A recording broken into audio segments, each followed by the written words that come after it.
నమస్తే దోస్తులు, వినాయక చవితి నవరాత్రులు అయిపోయా. దుర్గా నవరాత్రులు రానే వచ్చే అమ్మను చూడడానికి జర ఇంటి నుంచి బయటికి వెళ్ళాను. దగ్గరలో ఒక టెంపుల్ ఉంటే దర్శనానికి వచ్చాను. టెంపుల్ ఎంట్రన్స్ లోకి వెళ్ళగానే నాకు విచిత్రంగా అనిపించింది. ఎక్కడ లేని విధంగా ఇక్కడ 18 శక్తిపీఠాల అమ్మవార్లను ప్రతిష్ఠించారు. ఎంట్రన్స్ మాత్రం నాకు రెండు కళ్ళు సరిపోలేదు. రామ మందిరం ఆర్చి ఎలా ఉంటుందో ఆ రాముడు బాణం పట్టుకున్నట్టు ఆర్చ్ లైటింగ్ తోను సూపర్ అనిపించింది అబ్బా. నేనైతే దర్శించుకున్నాను, మీరు కూడా దర్శించుకోండి. ఇది ఎక్కడుందో ఏందనేది డీటెయిల్స్ వీడియోలో ఉన్నవి. తమ్ముడు ఎక్కడ ఇది? ఇది కుబ్బిగూడలో కాశీగూడలో జేఎంబే వారిని యూత్ అసోసియేషన్ ఫుల్ ఫేమస్ మాట అందుకు 19th ఇయర్ మాట సెలబ్రేషన్స్ 18 మాటలు కూర్చోబెట్టినాము. మా శివలింగం 18 విగ్రహాలు అన్ని శారీని కట్టిస్తున్నాం.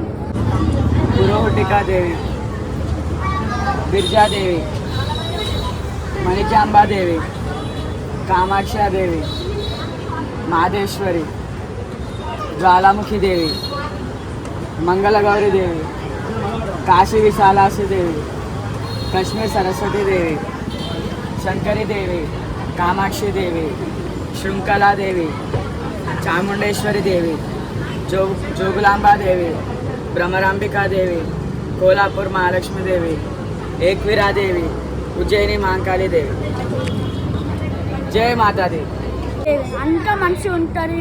జై మాతాది, జై శ్రీరామ్. ఆ అమ్మవారి టెంపుల్ పక్కనే ఇంకో టెంపుల్ కూడా ఉంది. అలాగే ఈ టెంపుల్ కూడా దర్శించాను. చాలా బాగా అనిపించింది. డెకరేషన్ మాత్రం చాలా బాగుంది.